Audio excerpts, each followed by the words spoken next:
Guys bearing down on your 20, hard and fast.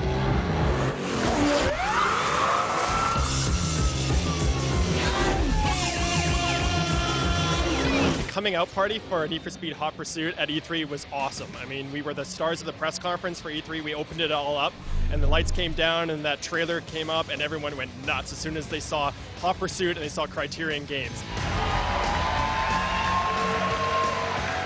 You know, we had a great showing at E3. We won an E3 Critics Award for Best Racing Game there, which was huge for Need for Speed, and it's actually only the second time Need for Speed's got it.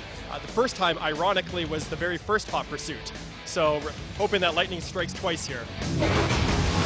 The original Hot Pursuit that debuted in '98 is still one of the most beloved and popular racing games out there. So when we set back out to make this year's game, we kind of wanted to make a game that was a tribute to that first Hot Pursuit title and add everything that really made that first Hot Pursuit game great, which was these epic, intense, amazing cop versus racer chases. And for the very first time in a Need for Speed game, you're actually going to be able to play a full career as a cop or as a racer.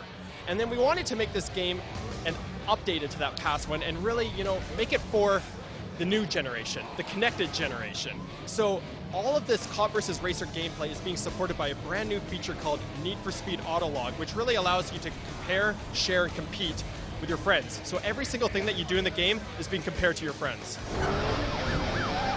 When you boot up the game, you know, you have the choice right here. Do you want to play as a cop or you want to play as a racer? And you can have two different careers going at the exact same time. So it's not like, you know, you're stuck being a cop or stuck being a racer. You can play 5 minutes as a cop or 5 minutes as a racer that way. If you're going to play a cop, you know, in this demo right here, you're going to get a chance to drive the Lamborghini Reventon, which is by far the coolest cop car out there. You know, there's only like 8 Lamborghini Reventons in North America. It's a cross between the Batmobile and the Stealth Bomber, so it's an awesome experience. And if you're a racer, you get to drive multiple other like supercars that way. So every single thing that you do in the game, all the achievements and rewards that you get, earns you bounty. And bounty is really your currency in the game. It's like your experience points. That's how you level up. So that's how you level up, rise up the ranks as being the top cop and being the most wanted racer. The game is called Hot Pursuit, so you know it's pretty straightforward. You know, the whole concept around the game is if you're a cop, you're trying to bust a racer, your racer trying to get away from the cops. So every single thing that we put in the game is aimed at supporting that. So we give you a variety of tools, or in this case, weapons and equipment that allow you to do that and combat each other no matter what side of the law you're on. So if you're a cop, you know, you can actually call in aerial support in the form of helicopters. You can be able to release spike strips, call in roadblocks, you know, fire EMPs to disable the racers. And if you're a racer, alternatively, you can use radar jammers. You can use overdrive, which is like a super NOS. There's a decoy that you can launch that'll send the cop in the wrong direction, actually. And then there's like a number of different stuff like a complete weapons jammer, which completely disables all the cops' weapons and allows you to get away that way.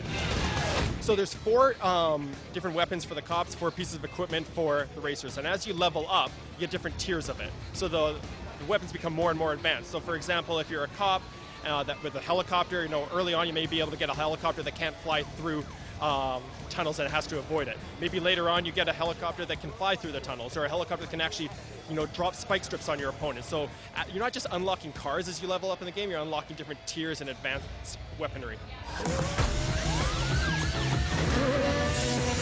In this game, you start off with some really, really hot cars, and you know the cars just get hotter and more impressive as we go along. I talked about the Lamborghini Reventon. It's the only time you're going to see a Lamborghini Reventon cop car in Need for Speed Hot Pursuit, so you can get that. You're going to be able to drive the Lamborghini Murcielago, which we've got going on in the demo right here, as a racer. There's 65 cars in the game.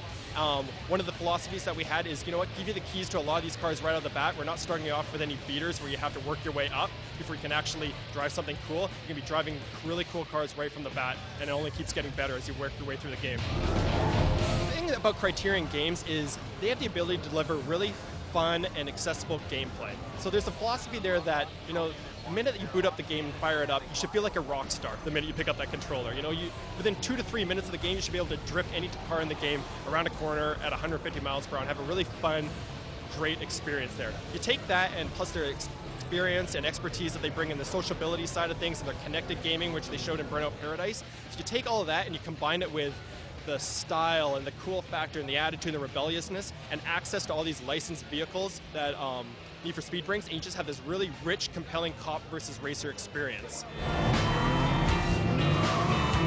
We're looking forward to blowing out more and more news about this game as the summer goes on, and we approach launch November 16th.